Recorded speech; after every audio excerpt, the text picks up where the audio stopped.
जगह अमेरिका का एक छोटा शहर कोलंबाइन। 1999 की ये बात है। 1999 में दो स्कूल के स्टूडेंट्स ने प्लान बनाया कि स्कूल को बॉम्ब से उड़ाने का। उन्होंने 100 बॉम्ब्स प्लांट किए स्कूल में। उन्हें ज़्यादा से ज़्यादा लोगों को मारना था, खास करके स्कूल के स्टूडेंट्स को। बॉम्ब्स बनाए, फिर गन्स खरीदी, बॉम्ब्स बनाए, फिर गन खरीदी। उन्हें मचानी थी तबाही। क्या है ये हत्याकांड और कौन थे इस हत्याकांड के गुनहगार, सब में मैं आपको बताऊंगा। कहानी की शुरुआत होती है दो स्कूल के दोस्तों से, हैरिस और क्लिबॉल्ड। दोनों दोस्त 17 साल के थे। हैरिस और क्लिबॉल्ड बचपन से दोस्त थे, पर ये दोनों साधारण दोस्त नहीं थे। दोनों दोस्तों का मानसिक संतुलन बिगड़ा हुआ था और उनमें बहुत सारा गुस्सा भरा हुआ था। दोनों दोस्त साथ साथ स्कूल जाते, साथ साथ हमेशा घूमते। हैरिस और क्लिबॉल्ड एक दूसरे के बिना दिखाई नहीं देते बिल्कुल। दोनों दोस्त कंप्यूटर गेम्स खेलते। उनको वो वॉयलेंट गेम पसंद आते, शूटिंग वाले। उनकी एक वेबसाइट भी थी, उन पर वो अपनी खूनी और विचित्र विचार लिखते। उन्होंने अपने वेबसाइट पर बॉम्ब बनाने का तरीका भी लिखा हुआ था। एक दिन उन्होंने वेबसाइट पर लिखा कि उन्हें उनके एक क्लासमेट ब्रुक्स का खून करने की बहुत इच्छा है। ब्रुक्स के माता पिता ने पुलिस कंप्लेंट की डर के मारे। पुलिस ने दोनों के घर की तलाशी ली, पर कोई कार्रवाई नहीं की। थोड़े महीने बाद हैरिस और क्लिबॉल्ड चोरी करते हुए पकड़े गए। वो दोनों एक कार से इलेक्ट्रॉनिक सामान चुराते हुए पकड़े गए, पर वो कम उम्र के थे, इसलिए उनको जेल नहीं भेजा गया। अमेरिका में कम उम्र के अपराधियों को एक प्रोग्राम में डाला जाता है। यहाँ पर उनको सीख दी जाती है और काउंसलिंग दी जाती है। तो हैरिस और क्लिबॉल्ड को भी ऐसे ही प्रोग्राम में डाला गया जबरदस्ती, और एंगर मैनेजमेंट क्लासेस भी जबरदस्ती दिए गए उन दोनों को। और उन्होंने जिस कार से सामान चोरी कर रहे थे उस कार के मालिक से भी माफी मांगी। पर ये सब दिखावा था, अंदर ही अंदर उनके मन में लोगों के खिलाफ नफरत और बढ़ती गई। उन्होंने प्लान बनाया कि कैसे वो स्कूल में आतंक मचाएंगे, पर इस चीज के लिए उन्हें बॉम्ब्स और गन्स की जरूरत थी। बॉम्ब्स तो उन्होंने बना लिए, सिर्फ अभी उनको गन्स की जरूरत थी। पर गन्स खरीदने के लिए उनकी उम्र बहुत कम थी। अमेरिका में एक कानून है कि गन्स खरीदने के लिए एक आदमी का 21 साल पूरा होना जरूरी है। तो हैरिस और क्लिबॉल्ड ने उनके बड़े उम्र वाले दोस्तों से मदद मांगी और इस तरह उन्हें गन्स हासिल हुई। अभी हैरिस और क्लिबॉल्ड कत्लेआम करने के लिए तैयार थे।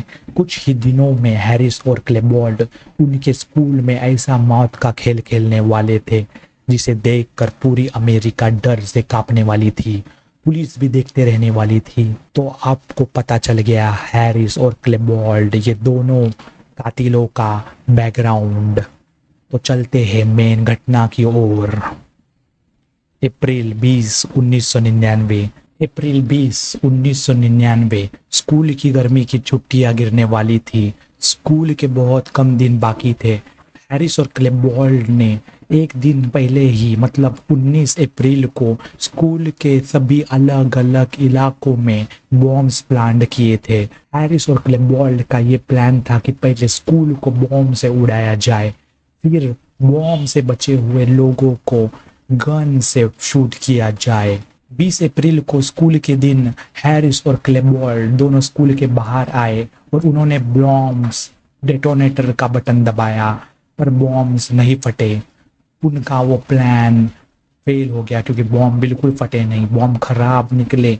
उनका बॉम्ब वाला प्लान फेल हो गया, चौपट हो गया, नाकाम हुआ। फिर उन्होंने मन में ठान लिया कि वो अभी सब लोगों को बंदूक से शूट करेंगे। स्कूल के बाहर रिचर्ड और उसकी गर्लफ्रेंड रेचल लंच कर रहे थे, घास पर बैठे हुए।